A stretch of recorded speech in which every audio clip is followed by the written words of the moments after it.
Hello, hello, hello, hello.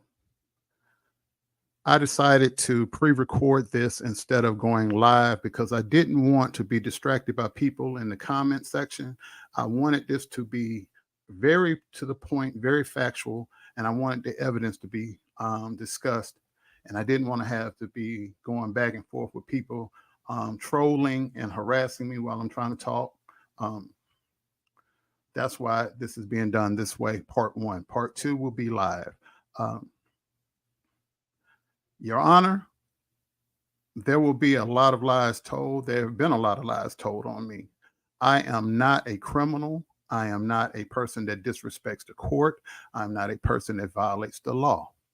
Um, this original lawsuit should have never been allowed to go forward because it was based on lies and misinformation.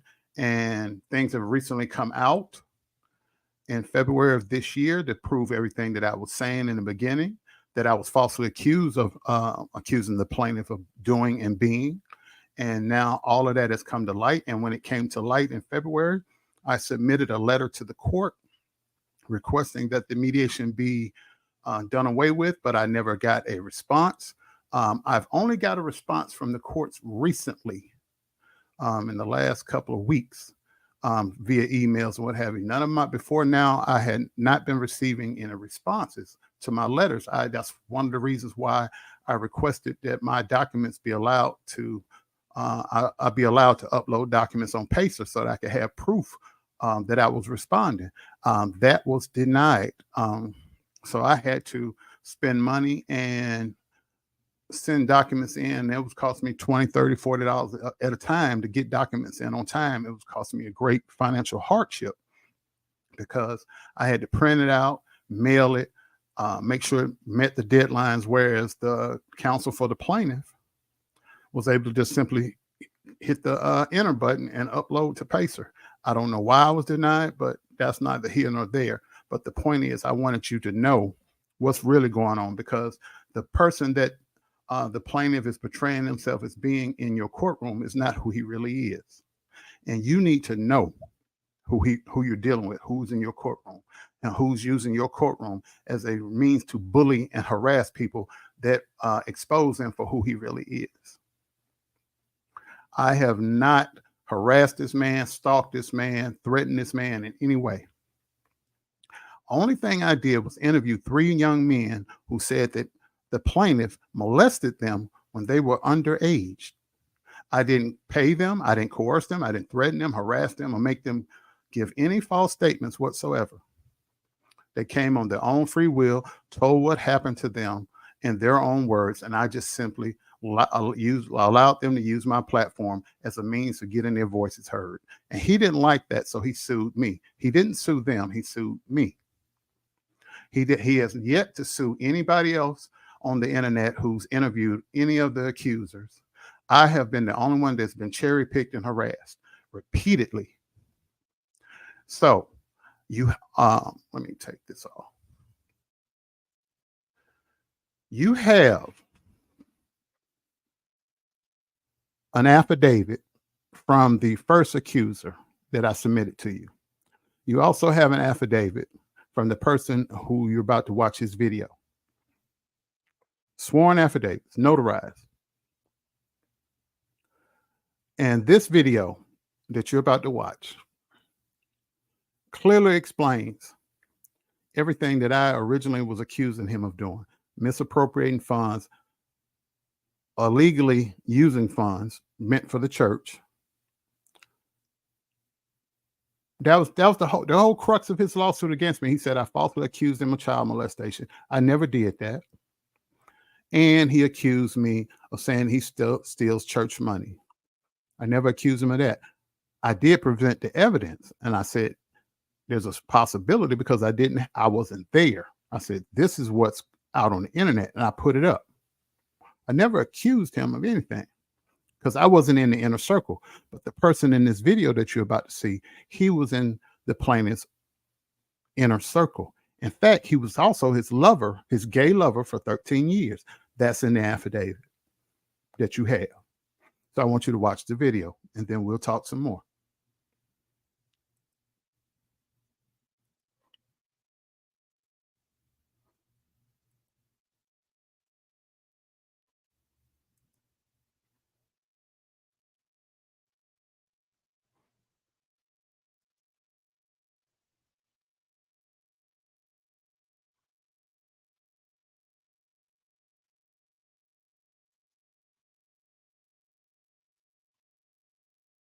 After working on a 7-part series on spiritual abuse, I've gained a wealth of knowledge and a new perspective.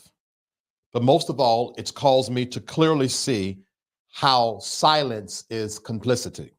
Thus, my silence, though serving me, has not served the masses. So as the universe wills, I am presented an opportunity to come clean. Let me start by apologizing to all that have been affected by what I'm about to address, but suffered long because of my silence. I must also seize the moment to offer my apologies to one person in particular, Elisa Dunn. The wife I know what of it Larry is Reed. to play a part in a network where victims were created. And to be honest with you, I didn't say anything at all. And it's one of my biggest regrets. It's the reason why I'm really doing this video. Specifically, there are 2 people that I carry in my heart because I should have spoke up and I didn't. And though I think it's too late to stir the waters now, I want to say to you 2 specifically, I am so sorry. It will be self-explanatory by the end of this episode why I needed to apologize to Lisa. And by the way, hi, my name is Vincent Terrell Hill. Some call me Buddha. Some call me V. Terrell Hill. And for some of you, you call me Elder Vincent Terrell Hill. I worked with Larry Reed from Larry Reed Live from 2003 to 2018. In that time, I was everything from a personal assistant, executive assistant. I traveled statewide and internationally. But most importantly, I am the creator and originator of the Larry Reed Live show. Throughout those 15 years, 13 years were spent in a sexual relationship with Larry Reed. There it is. For a while, I believed I was the only one, or rather, the only man. However, Larry made me aware after our sexual relationship was over, I wasn't.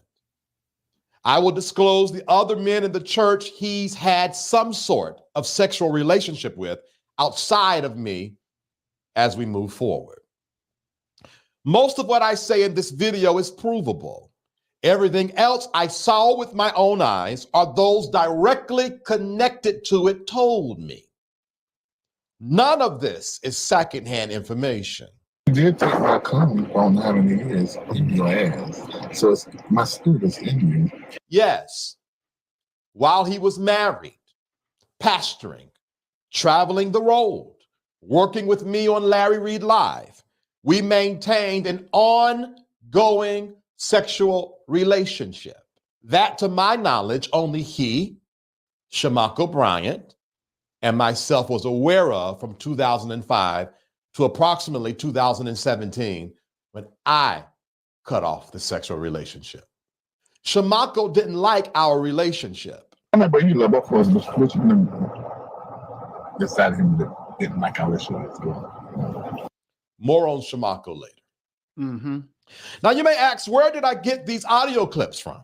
Pay attention. Late night on January the 15th, 2023, Larry drove to my house to have a conversation with me months after him and I stopped communicating because he halted payment on an arrangement agreed upon for years of work I did during my 13 years of service with Larry, the Breakthrough Church, Breakthrough Temple, and all of the iterations thereof, including Larry Reed Live. Mm-hmm. If you remember January the 15th, 2023, you may also remember Levontre Andrews. The first He was being interviewed by Tasha K, premiering in parts on YouTube, but in full on her website that same night. And he hasn't sued her. That night, he texted me out of nowhere wanting to talk and saying he will pay me my money that he owes me. Evidence.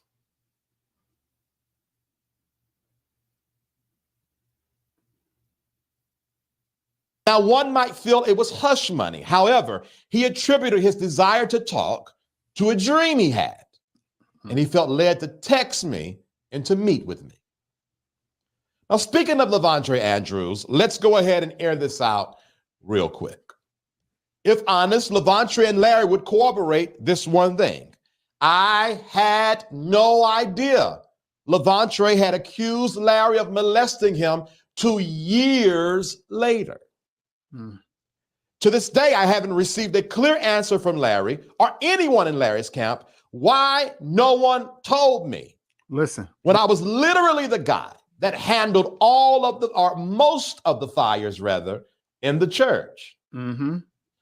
When Larry finally told me what happened around 2017 or something like that, 16 or 17, approximately 16 or 17, it was a very super generic story that I believed Levantre was lying because I remember Levantre being a lying teenager in the church.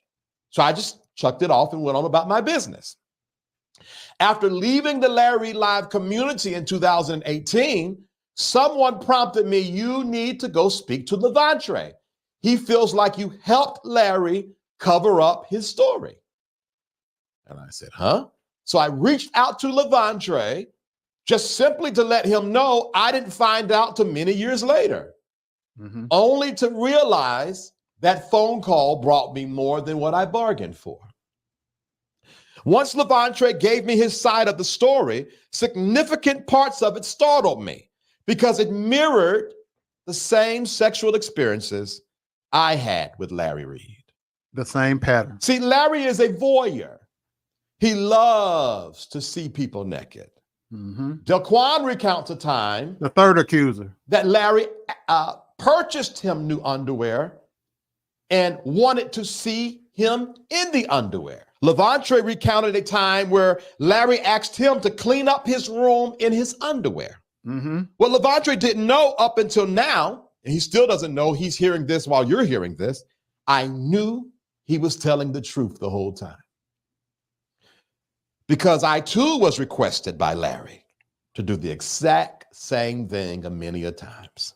That's it right there, Your Honor. Although I wasn't there, I said to Larry, as it relates to Levantre, here's what I said to Larry. Either you did something to Levantre or you provided the inappropriate details of your bedroom fetishes to a young member in the church. Either way, you are dirty, dog, wrong. One of the things that always bothered me about this Levantre is one thing and one thing only.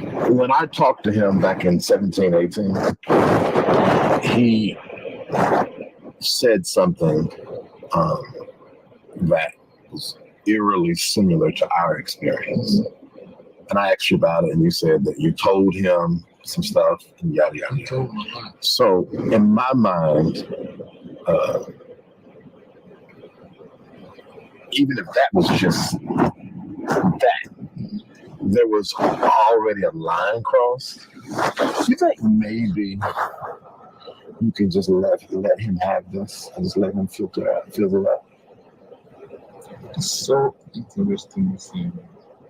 That's what we're talking about in the comment. And Marco said, he said, I know y'all gonna be talking about other stuff. He said, but you need to ask Vincent and stuff like that. Vincent good at what to do.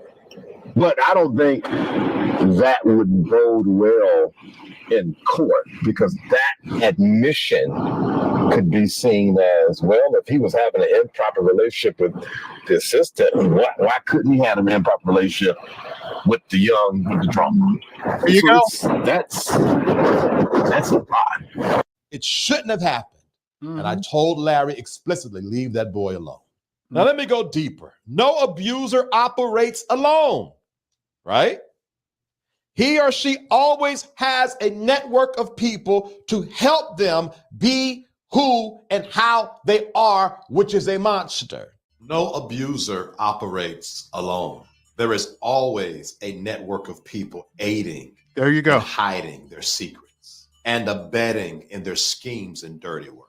If you know you are or were a part of such a network, get out while you can. Shamako Bryant, though he appears nice, is not innocent. In my opinion, you know what's worse than someone who stabs you in the back? That same person who hides the knife and helps you clean the wound. Shamako and Larry were boyfriends before I even got in the picture in 2003. And in my opinion, still maintain some sort of romantic understanding or committed relationship. For those who are around in the church days, Mako moved out, and right after he moved out to his own apartment, I moved in to Larry's house. Mako did not like the fact that I was there because he knew Larry would eventually not keep his hands to himself, and he couldn't do anything about it. Because he's gay. So guess who had to pay for it because he could not control Larry? I did. Shamako found out about Larry and I when I told him in 2005 during a ride back from Raleigh to Fayetteville. And here is how it happened. Prior to that, Mako and I, wanting to see each other naked, met at the then church musician's house, Antoine Shepard, while he was out of town. Mako, for whatever reason, had a key to Antoine's house, so we went there, stripped naked. We were young and dumb, giddy and childish, but hey, we did it. I thought it was a good time. We didn't touch each other at the time. We just saw each other naked. However, what I thought was Mako being fun and my friend, in reality was him fishing for information on whether or not Larry and I was having sex. He was willing to do anything to find out. And of course, I told it because at the time I didn't know any better. Mako, as late as 2021, is still the same way, sneaky and sexually deviant. Yes, we flirted. I'm not a superstar in this. He fondled me all the time, playing around, touching me in areas he shouldn't touch me. We've exchanged nudes. The Thursday before the Reformation experience in 2021, Mako masturbated in front of me on FaceTime whilst I watched. He asked me of my thoughts of a foursome between Larry, Kendall, Locklear, and myself. He said it was a fantasy of his. Well, I guess that's a fivesome or quadruplet or whatever, it's five. He even admitted by being caught by Nathan Locklear's now incarcerated son, Day Day, at a gay meetup spot off of Cheshire Bridge Road. Is Mako sweeter acting, portraying way more innocent in comparison to Larry Reid? Yes. But is he worse than Larry Reid, if you ask me? Absolutely. Now, I need to stop to say sorry to Latrice and Lisa. While at this time you both were being dogged by your ex-husbands for what y'all did or were doing, they did it first and literally continue to do it right up under your noses. And he was going in like, only thing we got in common is X, Y, and Z and this, right, this. And I'm like, what is you talking about? That's not a good look. And the way you try to say, I'm the queen of the family, that was degrading. It was disrespectful. The reality is that their timeline makes no sense to me. When they say the relationship started and the issues with Mako and Latrice's relationship, This is the plaintiff. Because in my opinion, before we moved from North Carolina, this may not be true, but in my mind, they were already in a relationship under Mako's notes. So in my mind, I feel like they're not truthful, but they could be telling their truth. But from the outside looking in, it looks like you're grown enough to look back and see when this relationship started. Now, what you're telling us sounds good, but the reality is there was a connection, something drawn between y'all before then, because she was spending a lot of time over there. And even from a professional standpoint, Felicia brought a broken relationship with her daughters to our church to be fixed. And Latrice was supposed to be one of the keys. That's why her and Felicia was connected.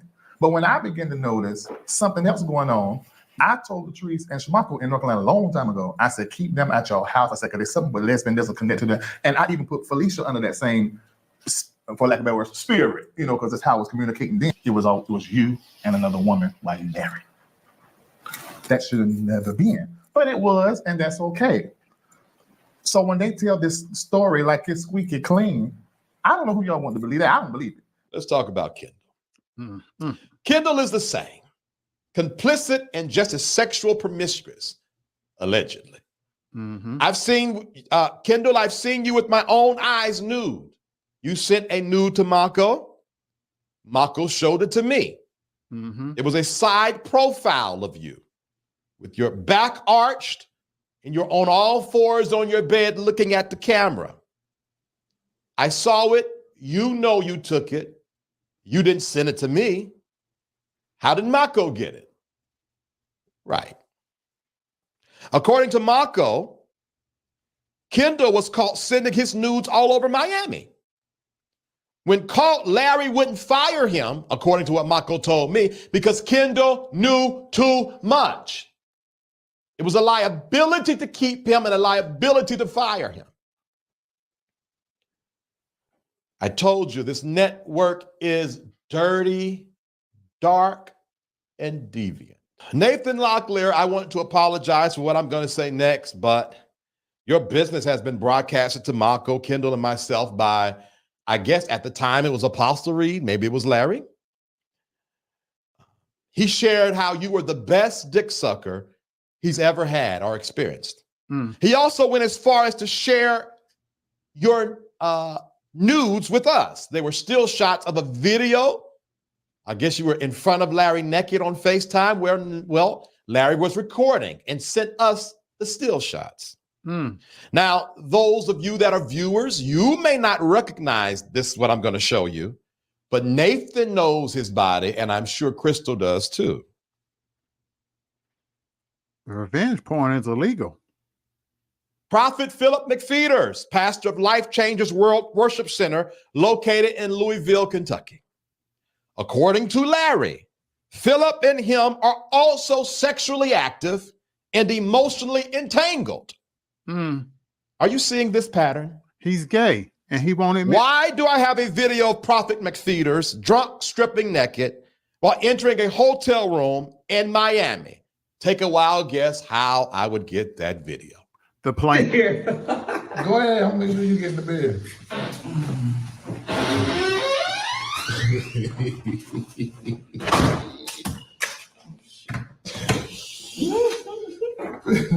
Go ahead, get in the bed. I'm getting in the bed. Okay. I'm about to go get in the bed. I text me in the morning, you wake up. All right, let me too.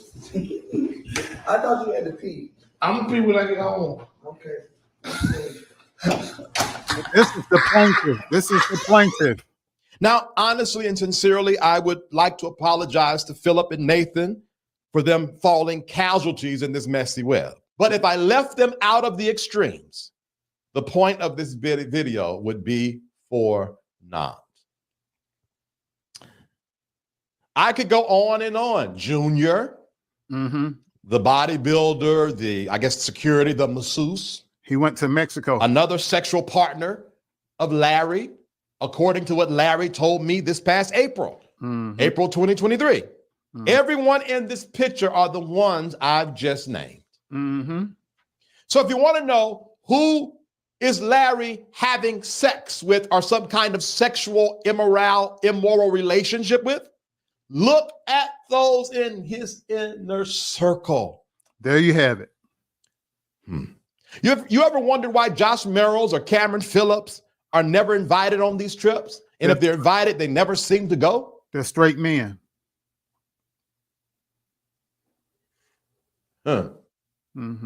Same for back in the church days. It was the men right up under him. Not every man, but those who was close to him. Larry had inappropriate dealings with. I will name the full list later in the video, but Lisa, you remember when you stole the phone? You were texting the wrong men. Lisa, if you would have texted me what you text those other men, I would have responded. Lisa, you were right the whole time. Every time you were being gaslit for trying to break into his computer because you knew he was doing something wrong. It was Mako. It was Kendall. I was there. I saw it. He was doing it with me. He called you crazy. Yes, he did. He talked about you. To this day, I've heard you make demeaning jokes about the time you lost your mind because you just knew he was cheating and you were never wrong. And I watched complicit as he made you look like a fool. There you go. And again, I say to you, I am so sorry. I am so sorry. Mm. This is his inner circle, Your Honor. All right, He let's keep knows going. everything. He knows everything. It hurts my heart to know so many people sow into the MBN network weekly, Here we go. only for the leaders of this organization or the head leader to splurge, wasting money. There you go. And from what I have heard, promise much to the members or the patrons, yet drop the ball, underperform, or never fulfill the said projects or promises. Here we go. One example of wasted funds, you might have heard of a recent story of this guy, this former staff member called Lester Peltier. Stick a pin in that, Your Honor. As it relates to all the rumors that be going on in folk minds, just be made up in their mind. I am single and I can do what the hell I want to do. But that ain't happening. Larry Darnell Reed. No. I wish I would. You did. Be fooling up with a mentally ill, I'm talking about a lover of somebody that's mentally ill, poor, not American citizen. But you I arranged just a can't say marriage. what y'all think. Who y'all think I am? A crook? I don't understand that. Do you see my ex-wife? Do you see the I know there are beautiful women around me and beautiful men around me. Y'all see that? So then why am I gonna go out and do that? Y'all just need to think just a little bit. I'm not having no lover. You did. That you gotta find in every way, shape. Come on now. And I'm not taking care of you. That's not happening. Let me explain. Whoever I'm gonna be with, I'm gonna take care of them. But you need to be able to take care of your darn self if I was not in the picture, what I'm saying. No, it's crazy. That is the dumbest thing in the world. He was put on staff to be a chef for the MBN network. Wallace, there was already a chef on staff, Latrice. His cousin. Lester is now alleging that outside of the contract, which included housing, transportation, and a regular payroll, he was getting way more from Larry. This Lester story is not adding up, even when you hear it from Larry's mouth. Eventually, we end up, I was paying for some stay places, but like good money was tight. So I said, I can kill for that. You had to come to Atlanta. So he came to Atlanta, which was good because they got the contract marriage. Contract marriage. Contract marriage. Contract marriage. So it was time for Thanksgiving or Christmas. And Marco wanted him gone white. He always had on old people there. And he left, he went to his aunt's house and took his stuff. But while he was there, just considering all different stuff that was going on, Marco said, let's send the rest of his stuff there. You know, like this, so we can stay a little bit while longer so we can just clear our mind and find out what we're gonna do. It's okay. Well, he started thinking, these people are trying to get rid of me. So he's in New York. Feel like we're trying to get rid of him. He flew back to Miami, but he ended up homeless because he had no money. And he got frostbite and had to go to the hospital. So he gets mad. And guess who he called? Lie. Oh, Jesus. Huh? Let me check this out. So now here I'm sitting on the phone. I'm like, let's see what happened. Let me get to the phone. So he calls Mr. Whitehead. Now we don't know any stuff that's going on. Come find out Mr. Whitehead was going to pay him $20,000 up front, $20,000 at the end. Flew him back to New York, put him in a hotel room for 3 days. He's going to meet him at 8 o'clock. He called us at 6. All of us had blocked him. That's time to go. But he didn't. Marco didn't block him. So he called Marco. And he said, I'm about to, I've got in contact with Bishop Blackhead. We're going to do a story on Reed. And y'all push me to marry Latrice. He's saying all the stuff he needed to say to set up. We're trying to make it a federal thing. Okay. And but Michael said, well, why are you calling telling me this? After he wanted his Christmas first. I just want Reed to call me, you know. I can't believe he did it. I know this is not how he is supposed to be. But see, I was trying to tell him in November. So I said, I'm doing a whole lot. I can't take care of you and do what I got to do. And so, you know me, Marco called me and tell me what's going on. I said, okay, well, let me do that. Marco said, read. Mm. He just want to talk to me. I feel like you talked to him this in the kid loud. I said, I don't give a fuck. Right. I'm not gonna sit in front of me. I said, don't nobody try to make me do something. I said, I'm wrong. And I'm about to get off, and he said, oh, that's okay. He called my whole name. And it's like something just clicked. He said, listen to me, Larry, Reed. That's him. Call him. So I grabbed the phone and I called him. And as soon as I put it in the phone, He lied. I'm so sorry. I'm so sorry. I got something to tell you. I said, what? Lamar, which is his first name, right. I've been knowing him since 2019. He paid me to get close to you and get inside your business to find out who you are. 5 years ago. Yeah, right. So this had to let that whole thing go because he didn't go through it. So he apologized. I made sure he had somewhere to stay because I fired Orlando. So I had Larry Lapp had some savings in an apartment and we're looking at it. Mm-hmm. Now, why would you take care of someone Here we go. whom you thought was betraying you? There you go. Up until April 2023, Larry and Lester were cool because I have the text messages where he was trying to recommend masseuses, and Lester was one of the ones he was recommending. Here it is. Evidence.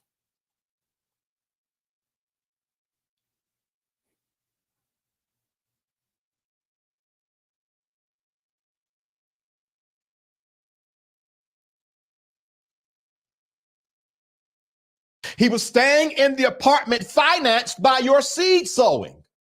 Those of you that are part of Reformation Church, doing what up until June before he was attempted to be kicked out?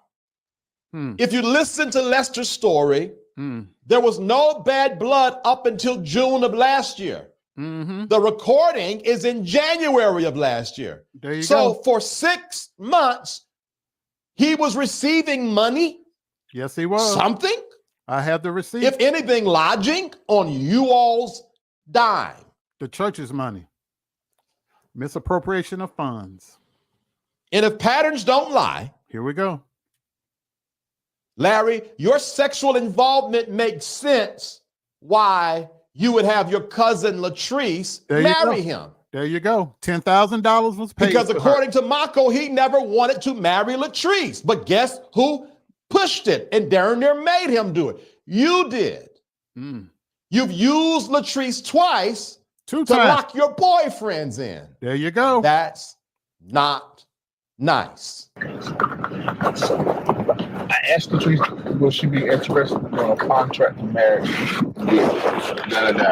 Confession. She was like, okay. She made him. She liked him anyway. She said, okay, fine.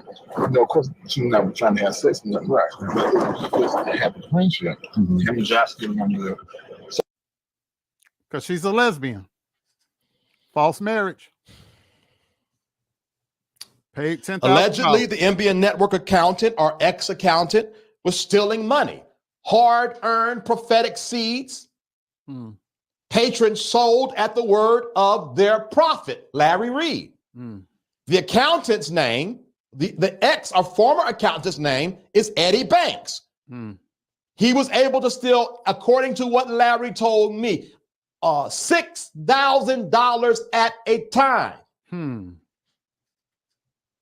Now, Eddie, I'm not accusing you of doing it. You got to go ask Larry why he would call and tell me that. All the trips that you've seen me on. Here we go. I never paid a dime. Church money. Not a hotel room, not a meal, not a plane ticket. Church money. Thank you, sowers of the MBN network. Every car they drive, the jewelry, clothes, and the houses of not just Larry, but partially the entire leadership is off of the back of the MBN church members, the patrons, the LRL platform supporters. And let me tell you, there's not one house owed. No one's paying mortgage. All the houses are leased. Your seeds are being poured into rent. There we go. 2 houses in Atlanta, 1 house in Charlotte, 1 house at one time, 2 houses in Miami, 1 house in LA. It was around about, I don't know the exact number, but I guarantee you it was near $60,000 a month at one time that your seed sowing was paying into rent for one man. Listen. And his team. Mm-hmm. No one generates a real penny. No one is a true entrepreneur. No one is making a significant amount of money or living outside of the MBN network. It is all off of you. It's not even the YouTube views. They're not that high for him to be around so long. It's all off of you in the Reformation Church and in Patreon. We were watching a video. Patreon. The producer and I was watching a video yesterday. Watch this, and Sean. one woman sold into Larry, and she said, Larry, I sent you all I got. And my heart almost broke because these people believe in you. And you are literally raising dark, deviant hell behind the scenes. And I know there are some that's going to keep on supporting you. But I'm just trying to help somebody not make a mockery or fool out of themselves any longer.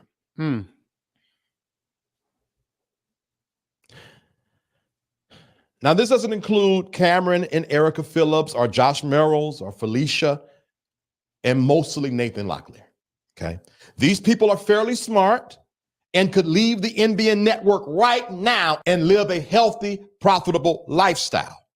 Everyone else needs your tithe in your offering. There you go. Or they wouldn't be able to sustain the life you're trying to sow to get. I have heard more than enough stories of people going broke, being unhoused, and utterly depressed because Larry teaches a type of gospel that subtly demands you give or sow at the powerless word of the prophet with no significant manifestation, which is then attributed to the era of the sower. Here we go. And for what I understand, the response is, if you're not receiving blessings from your seed, there must be financial sin in your life. Well, can you guess what the solution is to the financial seed sin? Here we go. Sow again. So you see the cycle. I sow, nothing happens. I feel like I'm sinning. So I sow, nothing happens. I feel like I'm sinning. So I sow, nothing happens. In the meantime, while you're going in that loop, they're in Aruba and Miami and here, we were in LA. We were eating the best steaks off of that loop. I stayed in 5-star hotels off of that loop. Some of this camera equipment I purchased off of that loop. I'm not a hero here. I'm a whistleblower. There we have it. The truth. In my conclusion, I am a gay man. I've had my share of gay sexual experiences, more than I would have liked to have. I've done everything that come to my mind outside of hard drugs. My nose, my allergies, and sinuses will not allow me to do that. That being said, these men I named participating in gay sex is not the issue. Outside of Levante, these are grown men. The issue is the lies, deceit, and hypocrisy as they talk about others while doing the same thing themselves. It's Larry dragging Lisa all these years on her mothering and leaving him for a woman when he never even fathered his kids. Kendall, Larry, Latrice, and Mako, and myself did. And you didn't have to leave her for a man. You kept the men in your house the whole time. It was Larry treating Latrice like she was a dirty dog and dragging Deja McBride's name in the mud because Latrice was dating Deja, a younger member in the church. A minor. While having, at least, the very least, an improper communication with Levante Andrews. Also, at the same time, having sexual dealings with Shamaka Bryant, Kendall Peacock, Nathan Locklear, Mm-hmm. D'Amario Hines, Mm-hmm. and myself, Vincent T Hill. Now, I want to say sorry, D'Amario Hines. I wasn't going to put your name in this because as far as I know, you don't deal with Larry anymore or that crew. However, your name was publicly put out by Delquan, and I happened to hear the interview this morning. Mm-hmm. So I might as well confirm what Delquan was saying. Larry told me himself that one day you came over the house, you laid on the floor, poked your booty out, and Larry dry humped you. And y'all did some other things, maybe some petting or something like that. That's what Larry told me. If it's a lie, go to Larry. If it's the truth, I don't know what to tell you. He's a step. The point is, this man is a dark, deviant, evil narcissist. In all of these cases, you all's names are dragged in it because he never cared about any of us in the first place. He is sick. These people that have accused him might be liars. They might not pay their bills. They might have issues. They might not be of character. But for the interviews that I saw or heard, none of those people have characterized Larry Reed wrongly. There you have it. Just because, Larry, you can assassinate characters don't mean that your character is clean. Mm-mm. Just because somebody don't pay their bills or they owe somebody money don't mean they're lying on you. There you have it. Everybody is not lying on you. They're not. I'm not. It's the fact that you act as if you've only tried, Ping. You would do it if you wanted to do it. These kind of soft launches so you can come back to your audience and say, oh, well, I told y'all. No. Tell the truth. You kept a 13-year sexual relationship with me. You enjoyed it. There you go. Wanted it. Say it. And when I didn't want to give it to you, you demanded it. You like men more than you like women. He's gay. Stop playing with these people. Mm-hmm. It's in the affidavit.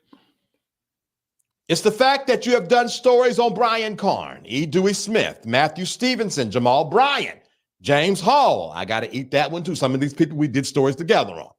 Darryl Walls and countless others, while you are way more sinister and dark and deviant and ugly on the inside than they will ever be. Firsthand, he was there, Your Honor. This whole idea of the platform being about women and kids, how is that when the woman in your life you've mistreated ever since I've known you and her? And those kids you deal with when you want to deal with them. You all have been lied to. Oh, how can I forget T.D. Jakes? For peace sakes. Manasseh Jordan, if you are truly, truly trying to wave a banner of integrity or truth, discard your partnership with Larry Reed immediately, or everyone that watches this, mark him as a false prophet, shearing the sheep for gain. If T.D. Jakes is truly guilty, he won't be brought down by the hands of thieves. In darkness, cosplaying as truth and light. It's not how that works. Bishop Bernard Jordan, if you are as integral and truly a prophet as you say you are, you know I'm telling the truth. You know it. We're Geminis. You know you know how we roll. Talk some sense into Larry.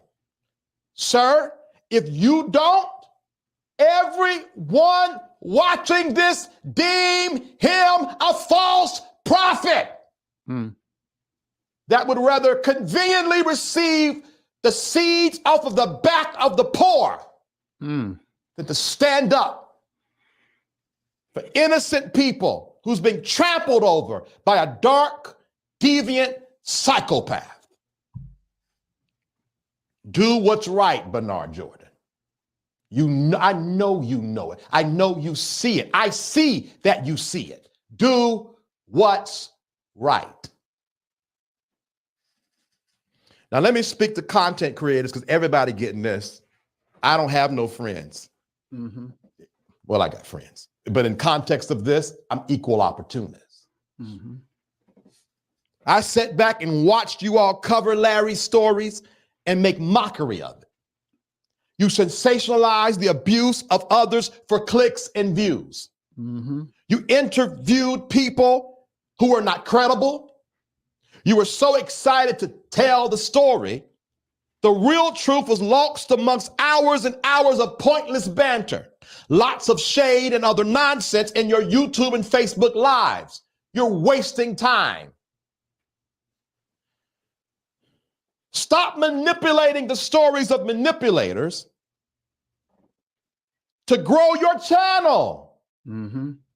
If you all would have simply done what I did today, And what I'm doing now. plainly just tell the story, Mm-hmm. it would not have been necessary for me to come out of retirement and do what I'm doing right now. Okay. To those who are watching, I got something to say to you too. God is tired of the lies. He's sick of the nonsense. Exposure is here. Leave other people's houses alone and get your house in order. Now, I know the majority of you came over here to be nosy. Hi, my name is Vitriol Hill, a soul healer. Welcome to Safe Space. But now that you're here, you are now accountable and responsible for your part in this. Yes. Every time you see a video, you like a video, you share a video, you comment on a psychopath's channel, Mm-hmm. you are complicit to the blood that's on his hands. Mm-hmm. If I'm telling the truth, if Levantra is telling the truth, poor you're paying for it. You're going to pay for it. Mm-hmm. All right, here's what I'm going to do moving forward. I'm going to do one question and answer live when I feel like it. Then I'm going to choose one integral platform and one interview only. And after that, I'm going back to soul healing and helping people that want to be helped. God bless. Peace. Bye. And there it is. And there it is, Your Honor. This man was in the plaintiff, his inner circle, working with him off and on for almost 20 years. And he was a lover of the plaintiff for 13 of those years. This is who's in your courtroom lying. This is who's in your courtroom pretending they're this author, pastor, teacher, gospel artist, content creator, all these flowery things. But this is who he really is when he's not in your courtroom. And you got it firsthand from somebody that was around him every day for almost 20 years. And 13 of those years, he was his gay lover while he was married. When this video dropped in the series that this video was a part of, I wrote the court to have the mediation taken away. I got no response. Other people started talking about this video that you just saw. It went viral. It went everywhere. None of those people have been sued. None of those people have been taken to court. I have, by the plaintiff. And I keep getting dragged into the court, saying I violated the mediation. There's text messages that I've submitted showing that he's been discussing me publicly to people, saying that I was the cause of him losing his job with BET on some television show. I'm the one that's the ringleader of that getting him fired.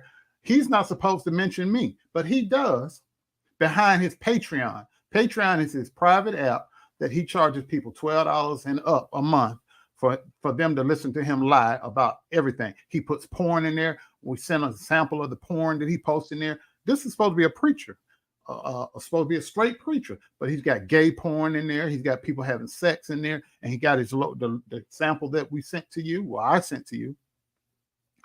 has his logo on the backside of this woman while she's having sex with a man.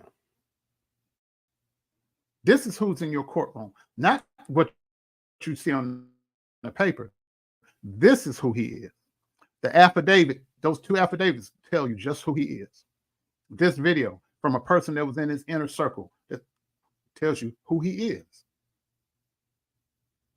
That's who he is. That's who he is. So, and they're using as their star witness against me, this guy. Davion Charles DeMille Augustus. The plaintiff falsely stated that he doesn't hardly know this guy, that this guy is just somebody off of the internet that supports him. This is his employee. He paid this guy to harass me night and day to the point where I had to get a civil stalking and protection order against him. You have a copy of it. I had to get a civil stalking and protection order against him in Cuyahoga County. It was granted to me after I showed my evidence. They want to say he's credible. He's a credible witness against me on their behalf. A person that has been arrested for prostitution. Male prostitution. Not that a female or male, it don't matter. The point is, he's been arrested for prostitution. But they want to use him as a credible witness. He's been paid to harass me. He made so many, and since he's an employee of the plaintiff, part of the mediation, the plaintiff nor any of his employees are supposed to make any videos about me, contact any of my employees. I don't have any of my family members, but he did.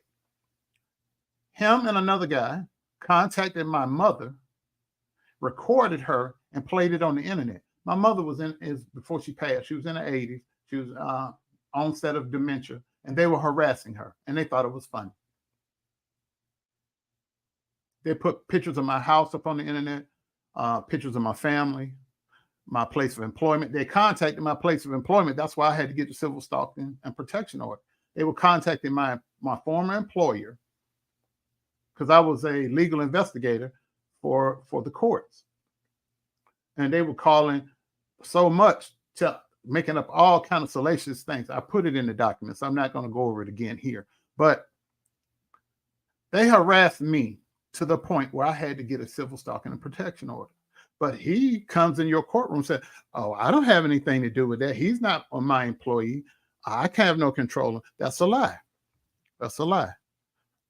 They have a sexual relationship and a financial relationship.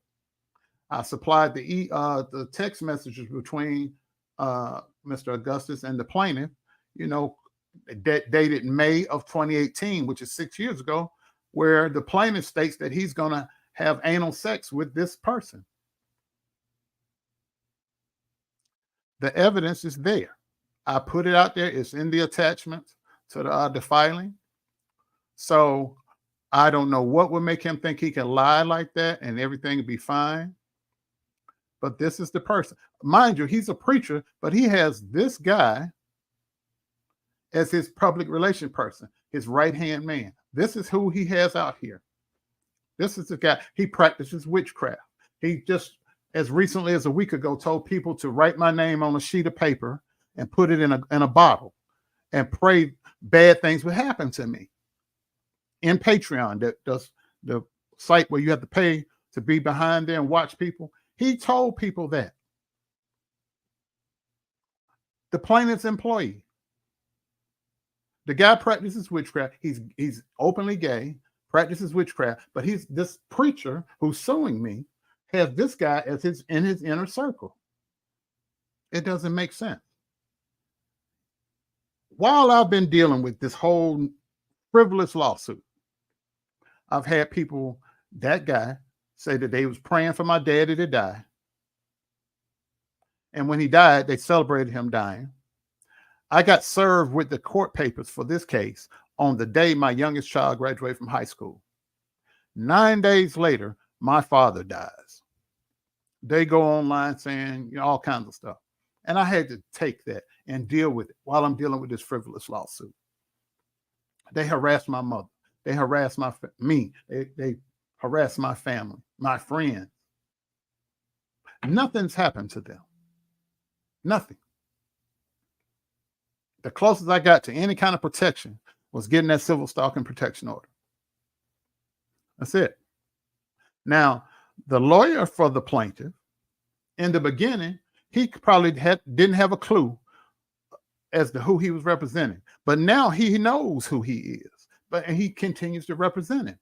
So he's complicit in the plaintiff's behavior because he's seen videos, he's seen evidence, he's seen people that have accused his client of giving them sexually transmitted diseases. He's seen the documents, he's seen the videos, he knows, but he continues to file these documents on his client's behalf, and he knows that his client is lying.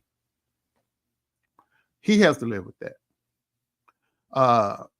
The whole crux again of the plaintiff's suing me said I falsely accused him of child molestation. I falsely accused him of giving somebody a sexually transmitted disease. I falsely accused him of stealing funds. This video just proved how they were living their life off the backs of people donating money. The money was supposed to be going to the church, and it went into them living lavish lifestyles and traveling and doing all that kind of stuff, and jewelry and cars and you name it. That's why when I requested a copy of his Form 990 for his nonprofit, he has yet to give it to me. And that's a violation of the law. So I reported him for that. You got the audio right here where he admits he arranged a contract marriage between his cousin, Latrice Spencer, and Lester Peltier. Shamako Bryant, who's the ex-husband of Latrice Spencer, was the officiant of the wedding. That's her ex-husband. So you mean to tell me your ex-husband is going to officiate the wedding where you marry the gay lover of your cousin in your house? And then when they got married, the ex-husband, his ex-wife, which was the plaintiff's cousin, and then the new husband all living together for about that long before he left. And we're supposed to believe that this marriage is legal and legit? No. I sent off, hold on. I sent off, I'm gonna let you see this first. This is Lester Peltier. This is bank transfers between the plaintiff and Lester Peltier, on top of the money that he was paid each month. And as you've seen, the links I've already sent you, he paid him about $9,000 a month to be his personal chef. Mind you, Latrice Spencer was already the chef for the family. On top of them paying for him a place to stay and a car and his salary, he was giving him extra money right here. This is a span of 8 to 9 days. He sent him almost over $3,500. That's just one bank statement. That's just one bank statement. We don't know how much money he really ended up sending him, but this was just in a span of 8 to 9 days that you're looking at. So the marriage license, the fake marriage. I sent off for an official copy. A crime was committed. Latrice Spencer, the bride, was paid $10,000. I will show you proof when we come to court from somebody with firsthand information. She was paid $10,000 to marry Lester so that Lester could stay around at the behest of her cousin, the plaintiff in this case. This marriage took place 2 years ago, September 22nd, 2022. It was officiated by Pastor Shamako Bryant, which is the ex-husband of the bride. He's also the plaintiff's, one of the plaintiff's lovers. And the bride is the cousin of the plaintiff in this case. The groom in this marriage was also a lover of the plaintiff.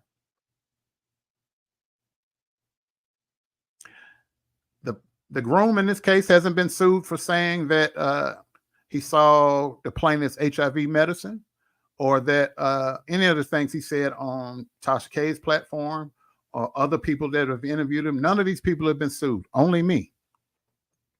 I'm the only one that's been sued.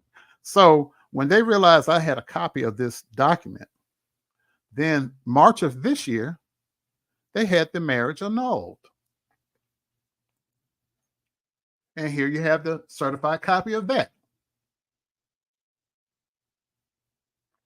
Here you go. I've already attached that to, you have a copy, but I just want you to see the visual. So the lawyer for the plaintiff in this case realized that there was a crime had been committed. So he tried to do damage control for his client. He contacts the Department of Justice, the ICE, Immigration and Customs Enforcement, because we had reported the plaintiff and all the people involved to ICE for a fraudulent marriage to keep somebody in the United States. So he gets on the phone. Oh, well, the marriage is annulled, and the defendant has filed me and other people he's encouraged have filed a fraudulent claim against my client. No. Okay. We all agree the marriage was annulled in March.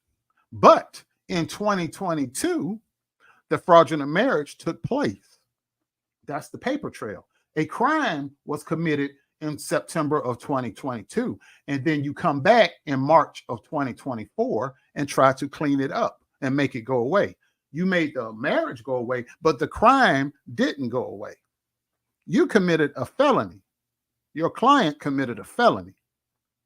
He arranged a marriage. He paid his cousin $10,000 to marry his lover so that his lover could stay in the country. And his other lover officiated the wedding. That's like me, Your Honor, robbing you 2022. Then I have a come to Jesus moment. My conscience beats me up. And I need to go on and give him his stuff back. And I knock on your door and say, hey, your stuff's in the driveway. I'm sorry. And then I walk away. I gave you your stuff back. Or I compensated you. But I still committed the crime. I still committed the felony. I got to be held accountable for the felony. But see, he jumped on the phone like, oh, my client, the marriage has been annulled, and here's the paper. Yeah, it's annulled, but your client still committed that felony back in 2022. All of the people involved, that's 5 years in prison and a $250,000 fine. It's very specific. I don't make the rules. They do. 5 years, you're facing 5 years in prison and a $250,000 fine per person. So that's where we are, Your Honor. I mean, he has come in your courtroom. He's pretending like he's this innocent lamb, and big bad evil Darryl Moore is attacking him for no reason, harassing him. But you don't know the backstory. I investigated him, found out his shady business dealings. I started discussing it. He ignored me as best he could. But then people started listening to me. Then he got scared. And then 3 young men, Levantre and the other 2 people, came forward. When I interviewed them, I concealed their faces and their names. I never put their face or their name on the internet. His employee, the guy that I had to get the civil stalking and protection order against, put their names and all their information on the internet, and people started harassing them and threatening them. I sent you a copy of one of the threats that the second accuser got.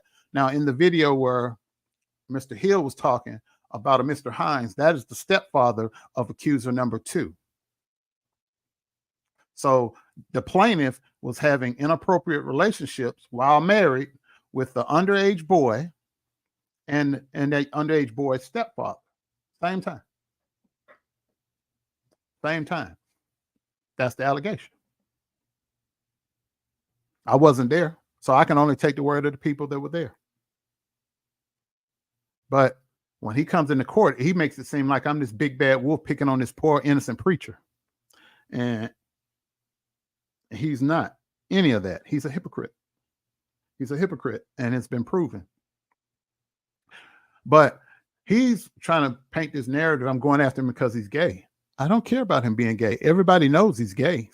A blind person can see that he's gay. There's nothing masculine about him. Nobody cares, though. This is 2024. If he's gay, then he needs to just own up to it and accept and live in his truth. Nobody cares about him being gay. What we care about is the harm done to underage children and the thieving and misappropriation of funds. Those are the issues.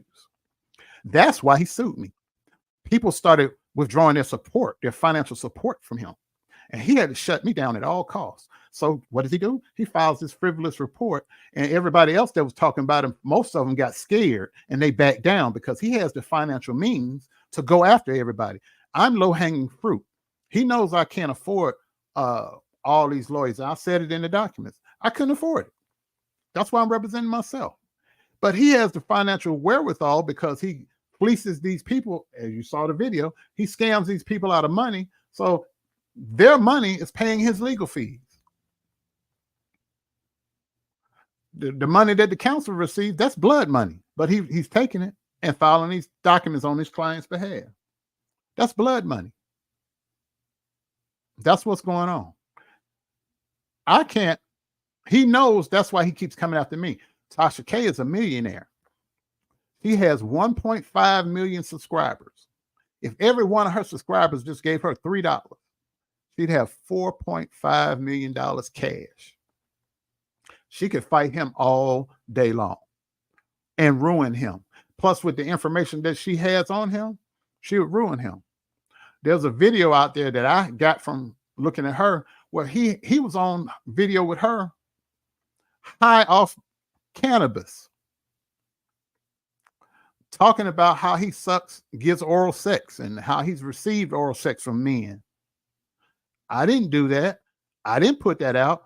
She did. He didn't sue her. He sued me because I'm this guy over here with this small channel and about that much money. I got 2 nickels to scrub together. I got 2 sons in college. I had 3 kids that are living. 2 are in college. One's working and putting himself through school, just not living with me. And he comes after me because I'm low-hanging fruit. He can try to bully and intimidate me with all these motions and stuff. Well, he tries with all these motions to suppress, and had his lawyer requesting that I do 30 days in jail for contempt of court and all that. Your Honor, I have never been accused of child molestation. I've never been accused of stealing church money. I've never been accused of having unprotected sex, knowing that I have a sexually transmitted disease. I've never been accused of giving someone a HIV. He's been accused of all of that. He's walking around free. So why would they have the audacity to ask you to send me to jail for 30 days? I started talking about him again after everybody else started talking about him again. But here's the difference. When I started talking about him again, I had already submitted a letter to the court requesting this mediation be taken away. I wasn't just out here disrespecting the courts or not acknowledging the mediation. The only reason I took that mediation, that's why I submitted it in the documents. I said I signed it under duress. He signed it under false pretenses. He was lying. Now we have the proof that he's lying. That's why I asked for the mediation to be done away with. He was lying and I was under duress. I was under duress because I was being harassed night and day by his employees and his associates. My father was dying. I ended up having COVID. And then after that, I had a stroke. My health and my mental state were impacted greatly by all of what I was going through. I just was tired, emotionally and physically. And I had no money to fight this demon. And I signed the document out of duress. I did not want to sign it. But I didn't have any money to fight him. I have the proof. And what you just saw confirms what I was saying all along. That, along with the affidavits and what you're going to see tomorrow, There's a 4-part docu-series by the same person, Vincent T, where he explains the physical and mental and emotional and sexual abuse that he received at the hands of the plaintiff. He's only suing me because he knows I can't fight him financially. People were starting to listen to me.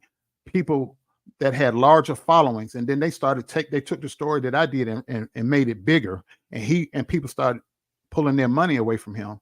So that's why he had to downsize. He doesn't have the house in LA anymore.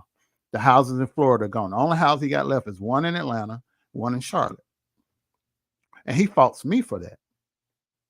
Not the person with the 1.5 million subscribers, all these other people, 300, 400,000 subscribers. They all did stories about him. None of them have been sued. Why? Because he can't go toe to toe with them. They got the money to fight him in court. They got the same evidence that I do, but they have the money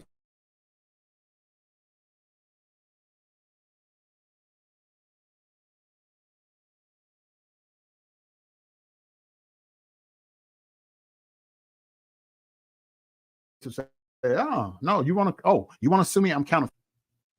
Sorry, connection got bad. The only reason I took the mediation, I didn't have the money to fight him. I didn't have the money to fight him. That's why I took the mediation. I was sick and I was depressed and I was grieving the death of my father. And then my mother's health was declining because she had dementia before she died.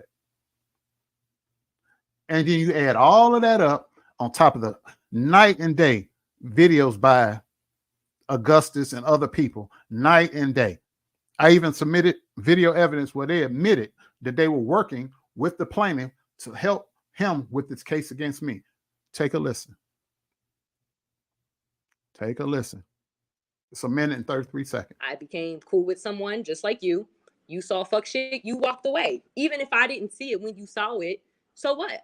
When I did see it, I walked away, and I'm literally being stalked because I did walk away and because I did give Larry what I gave him to help him with his case.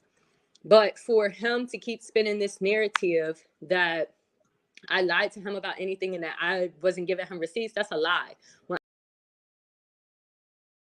And it's really complicated mentally. And my only hope is that I hope everything can be at peace and okay. That's my highest wish. And I'm also appreciative of what happened today because y'all spazzing out on each other and things getting really ugly on Andrea's end and bringing up the mom or on your end, with the, her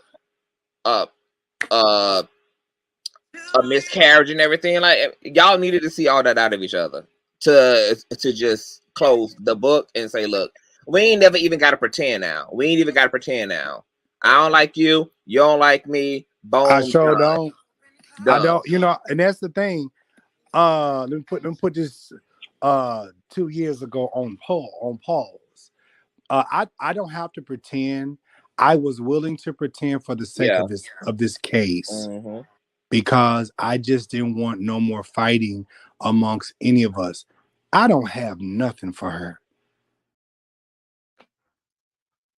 These are the people that harass me night and day at the behest of the plaintiff. In their own words. And the voice you heard mediating the two of them going back and forth, that was Davion Augustus, their star witness. Now, another reason that the plaintiff is suing me, because Levontre Andrews filed a police report in Raleigh, North Carolina against the plaintiff for just what he said that he did to him. They accused me of putting a Photoshop document up. Detective Hubbard of the Raleigh Police Department, I spoke to him. I have his email, his cell phone number, and his office number. This is a certified copy. I got a certified copy of the police report. Certified copy. I didn't falsify anything. I got a certified copy. A certified copy. The address on there, he said I falsely accused them because the house that Levontre claimed it happened in, they never had the house. Then I did a title search and it showed they did in fact live there. So it's a lie. It's a lie. Forcible fondling, sex offense, forcible fondling, Raleigh, North Carolina Police Department.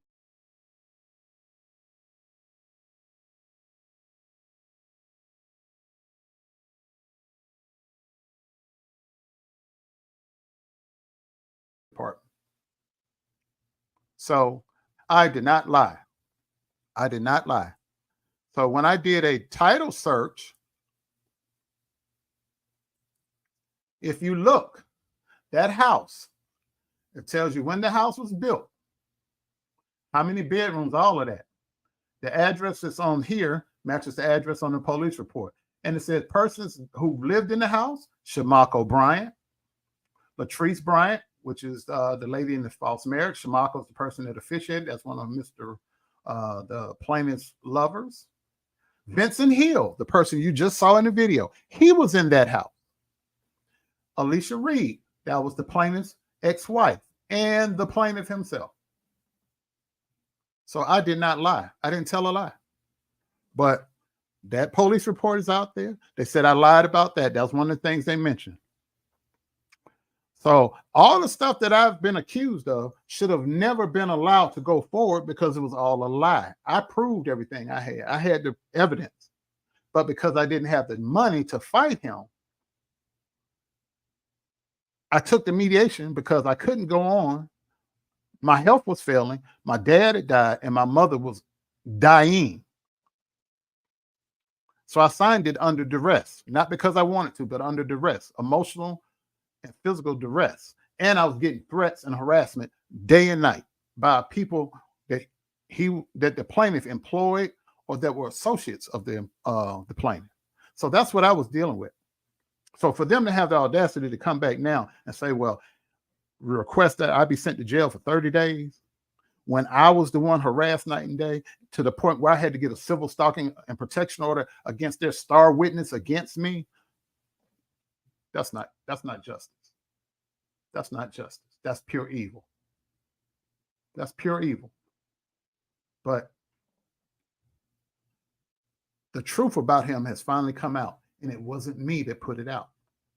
That big mouth of the plaintiff combined with somebody in his inner circle confirming everything that I originally said. And that's where we are. And he said, I said he had HIV. I never said he had HIV. I sent you the link to the person that did say he had that he has HIV and that he gave it to him. Two people. One said he saw the HIV medicine in his house, and the other person said he forced himself on me sexually, and I was a virgin, took a physical. Later on, found out I had HIV, sent the health department to his house. He wouldn't respond to the letters, phone calls, or nothing. So they physically went to his house. Now, there was a person there that I will, if need be, I will bring forward that will say what they saw when the health department showed up to the house to confront him about the allegation. Now, you got the health department trying to contact him, another person saying they saw HIV medicine in his house years later. A reasonable mind would deduce that he does have HIV. Because if he didn't, why would he hide it? I took a test 3 days ago. Hey, I'm HIV negative. I don't have any STDs. Here you go. That's why I subpoenaed his medical records. If they're fighting hard to keep him out of the court. Why? If you have nothing to hide, what are you afraid of people going to see in your, what is he afraid, Your Honor, that you're going to see in his medical records? Not the public, you. What is he afraid that you're going to see? Because those medical records aren't going to lie. What is he afraid of? If you ask me right now in court, when I show up and say, show me your record, I'll pop my phone out to my chart and you can look at it. I got nothing to hide. I don't have any diseases. But only a guilty person has something to hide, and they fight tooth and nail to keep it hidden. I don't have nothing to hide. I can pass a criminal background check. I can pass a drug test. I can pass blood work, urine sample, all that. I have nothing to hide. I have nothing to hide whatsoever. He does. And that's why he's fighting me so hard. Because his money started drying up and his lavish lifestyle that counted on that money is no longer there. That's why he keeps having a downside. And he's afraid of that because he has no education and no job skills. And only thing he ever knows how to do is hustle. He goes out and says he's Dr. So-and-so. He doesn't, his degrees are bogus. He doesn't have a Juris Doctorate. He doesn't have a master's degree like I do. He doesn't have what we have. All he has is lies and a slick mouth. And he's using your courtroom to try to bully and harass and intimidate me because he views me as low-hanging fruit. But what happened? My little small audience, it's not how many people listen to you, Your Honor. It's who listens to you. And people started listening to me, and it made him get very afraid because I'm a David fighting a big old Goliath. But I got God and the truth on my side. And that's what frightens him. That's what frightens him. People are listening. People were listening to me. People stopped giving him money. Some, but some still giving money, but not on the level where he was. But he is, if everybody's hurting his money, why hasn't he sued the other people? That's a question he needs to answer. Why hasn't he sued them? Why hasn't he sent his lawyers after them? That's the $1 million question. These people got millions, over 1 million subscribers, over 300, 400, 500,000 subscribers. I got less than 10,000 subscribers. But he's after me, not them. He's after me, the low-hanging fruit. But he got mad because we reported that bogus marriage. We sure did. We sent a copy of the wedding marriage license, names of the parties involved, and gave the story. He got mad. So then he panicked. He had his attorney call up there to the Department of Justice. Oh, they filed a fraudulent report. No, we didn't. The crime was committed in September of 2022. The marriage was annulled March of 2024. You don't get a do-over. You committed a felony. Now, damage control, you went and got the marriage annulled. Okay. As far as Fulton County, Georgia is concerned, the marriage in the state of Georgia, the marriage never happened. But on a federal level, you paid your cousin $10,000 to marry your lover so that your lover can stay in the country. Your lover left, now lives in Florida with his pregnant girlfriend. He said on 2 other people's social media pages that the plaintiff in this case gave him an STD that he in turn gave to his now pregnant girlfriend. So that's 3 people that we know of that the plaintiff in this case is allegedly given an STD to. One's HIV and the other 2 are, I won't say, but until we get in the court. But Lester Peltier said it was herpes. I didn't, because I don't know. I'd have to see medical records. You'd have to see medical records. But the point is, the allegation was made. That's slander and defamation of character. If it's not true, he didn't sue him. He won't sue him. Why? Because that guy has bank statements showing all the money that was transferred. We got pictures that I'm gonna share with you. Him coming in and out this guy's house 2, 3 o'clock in the morning. Text messages where he's telling this guy, "I love you and I like to kiss in the mouth," all that kind of stuff. He won't bring that in the court. I am, because I have a right to a vigorous defense. The plaintiff has even gone out and said in Patreon, lying to his supporters, that I've been harassing his parents, calling his parents' house and harassing them, and his sick mother, because his mother's sick.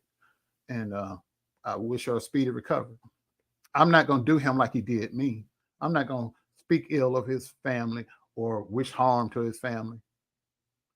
But I have never contacted his family, his parents, his siblings. But I'm about to subpoena them because I have a right to a vigorous defense. There's going to be a lot of people that have something to say about him. He's wrong for what he did to me and my family. All because I interviewed 3 young men who said the plaintiff molested them. I didn't say it, they did. He tried to sue the original one, and he got $1,000 default judgment because that guy couldn't afford to go after him in court. It was a waste of time and money. He couldn't. So he just walked away from it. But then they get on social media and brag, oh yeah, we did this, we did that, we won. He didn't win. He got a default judgment because the guy ran out of money. But the story is still out there.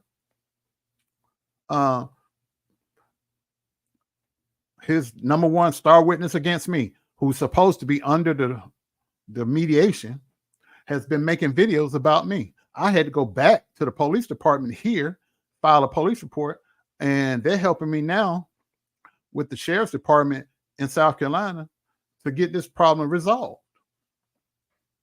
That's pending. I was on the phone yesterday, half of the day, getting that resolved with Judge Clancy's office. Magistrate Jackson. You can call and verify it. I have no reason to lie, nothing to hide. It's being resolved because that guy's not credible. He's threatened my family. He's threatened me, but they got him as a star witness. But mind you, the counsel for the plaintiff is using him as a star witness when not too long ago, Your Honor, not too long ago, let me see, not too long ago, the very same lawyer that represented the plaintiff had this. Now he's credible now, but he had this to say about him a couple of years ago. Check this out. This guy is out of his fucking mind. I'm watching because Augustus was online doing a whole show about me, which is a violation because he's an employee of the plaintiff. We have not filed anything yet, and I have not been served with anything that was filed by Middleton. That was my attorney at the time. I couldn't afford him, so I had to walk away from him. But this is what the attorney for the plaintiff said about Davion Augustus, their now star witness. This was in December 2021. And then when he realized, he sent me a copy of this. Please delete this. This wasn't intended for you. Oh, but this is what you thought about him in December 2021. Now here it is, May 2024. Now he's credible. 2.5, 3 years later, he's credible. No, make it make sense. He was crazy then. He's crazy now. And he's dangerous. So enough is enough with this. Enough is enough. I had to break this down into 2 parts because the videos by Mr. Hill, he's doing a 4-part series. Tonight is episode 3, and tomorrow at 4 o'clock is episode 4. And after that, then I'm going to come on because I want you to see episode 2 through 4, where he talks about the grooming by the plaintiff, the verbal and emotional abuse by the plaintiff, and even the physical assault by the plaintiff. The plaintiff hit him in the head. The plaintiff denied him food as punishment when he spoke out against something that the plaintiff did. The plaintiff demanded sex against his will. All of that you're going to hear tomorrow. Thank you for your time.